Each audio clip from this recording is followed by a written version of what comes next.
Oh, this is the story of the mystery of Christmas.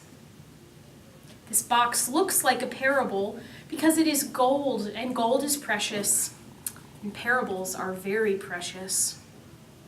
But there's something different about this box that makes me think it's not a parable. It has a picture here on the top. Can you see who is in this picture? This is the Mother Mary, and this is the Christ child. This is a picture that represents the incarnation, which is a fancy word for when we talk about how God came to earth as a baby. This box contains the story of the mystery of Christmas. I wonder what's inside. There are lots of good things in here. Everything we need to tell the story of the mystery of Christmas is here. It is a very long story. There are some parts that are very happy, but there are also some parts that are very sad. Let's hear the story together.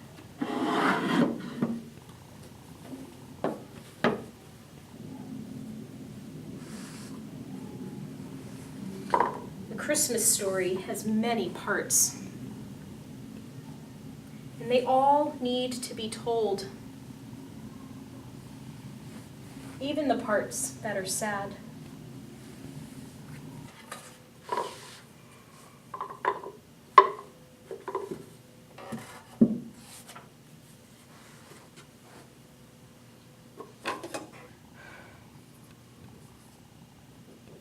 Look, do you see what is happening?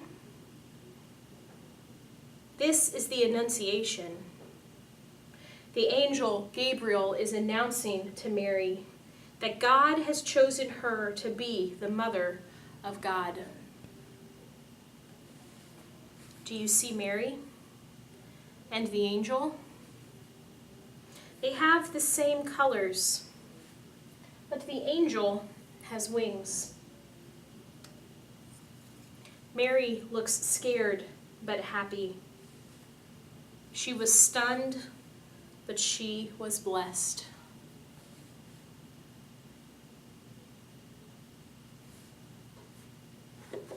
Mary was a lucky girl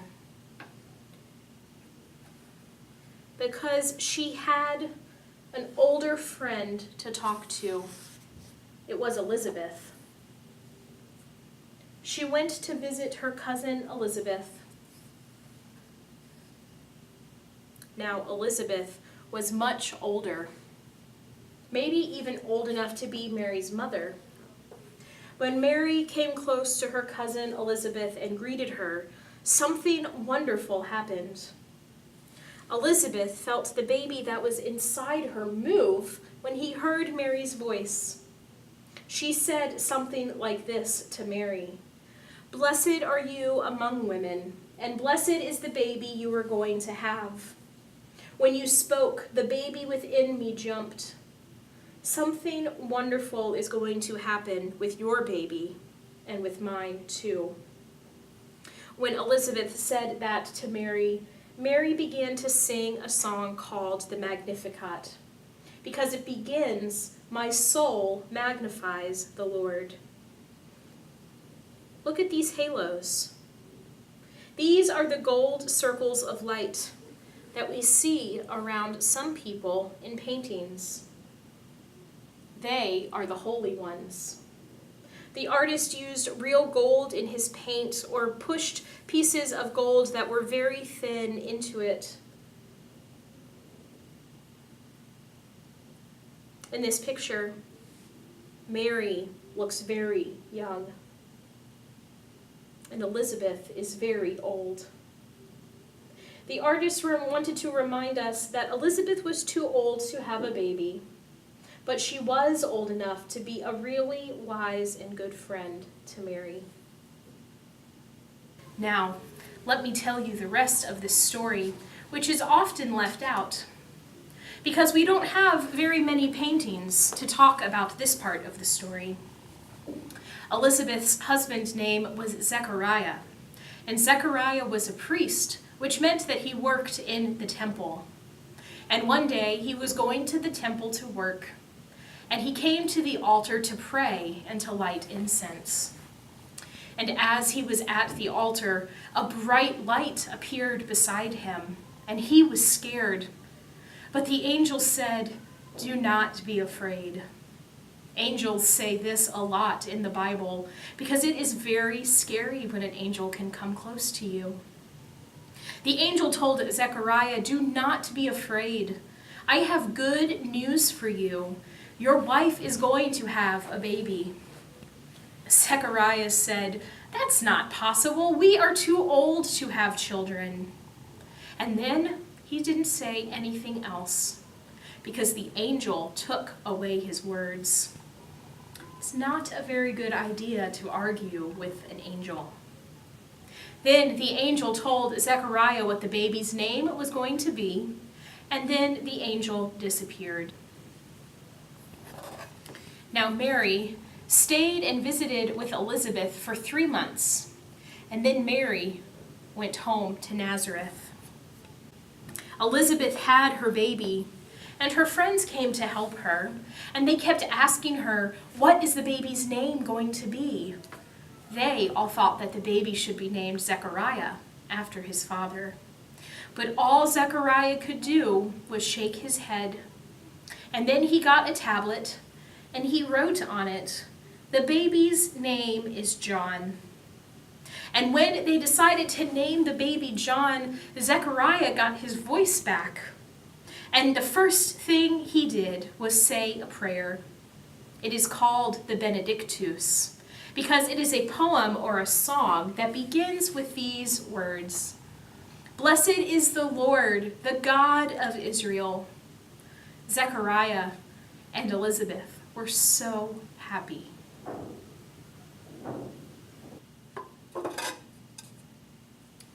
Then Mary's baby was born. That is why this scene is called the Nativity, which means the birth. See how the Mother Mary is laying down, but she is awake and smiling at the Christ child. But the father, Joseph, is asleep. Joseph was like a father, but the baby came from God. The baby is wrapped in swaddling clothes, like you sometimes hear in the story. Look at all of these angels. They are flying all over and singing Gloria in excelsis. You may have heard this song in church. It sounds like, "Glory to God in the highest, peace to his people on earth."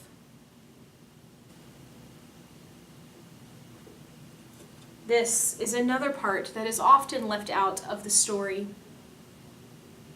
This is the presentation of the temple. After a little while, Jesus was taken to the temple by Mary and Joseph. It is custom to present the new baby to the temple, to celebrate its name and to dedicate it to God.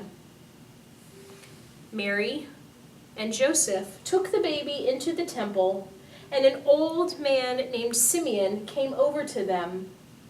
And he thought, "Now I can die in peace." I wonder what he was talking about.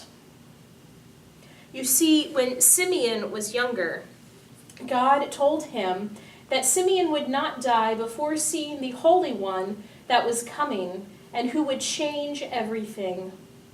That day that the Christ child came to the temple, Simeon knew that Jesus was the one he had been waiting for. And then old Anna came up and looked at the baby. She also knew that this was the Holy One. And so she gave thanks to God and told everyone that was in the temple what had happened. Simeon is holding the baby. Mary is holding out her hands, and Joseph is holding 2 birds that he brought to dedicate and sacrifice to the temple, as was the custom. Here is old Anna. She loved to be in the temple. I don't know why she is not wearing a halo like the others. If you look at her cloak, it looks at first that it is brown and very old. But if you look closer, it seems to be made of gold. When Simeon held the baby, he said a prayer that we remember, and sometimes we sing it. The words are like this: Lord, you have now set your servant free to go in peace as you promise.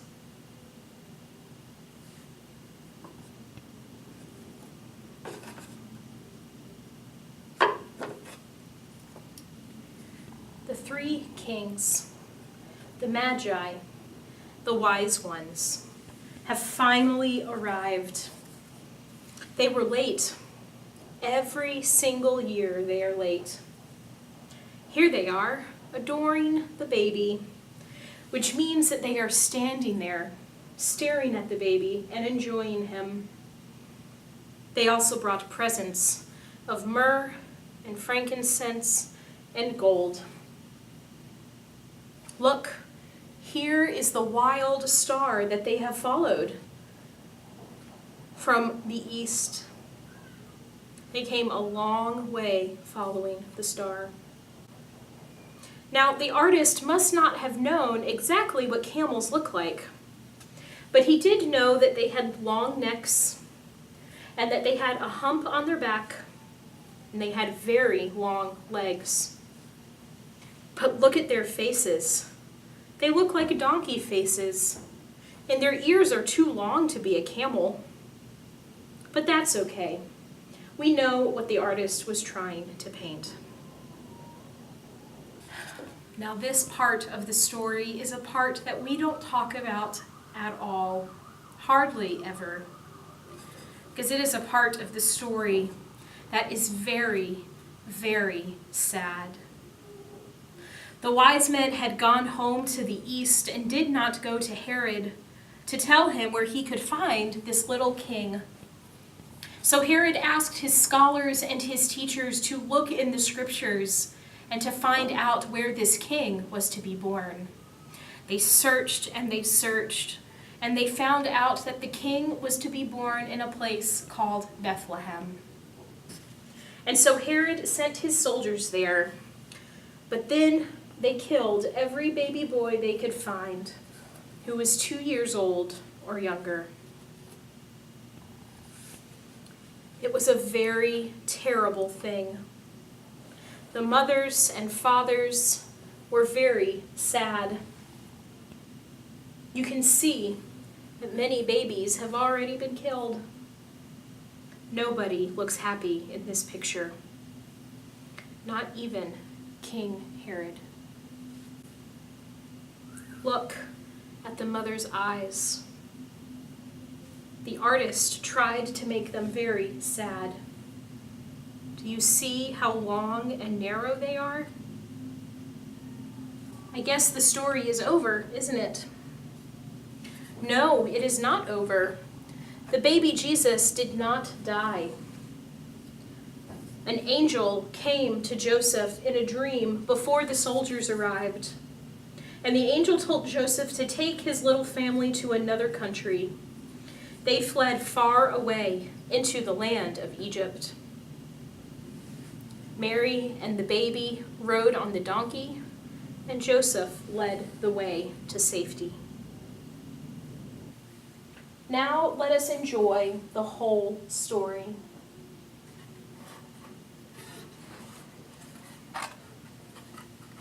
This is the picture of the incarnation, which is a fancy big word for God coming to earth to become a baby.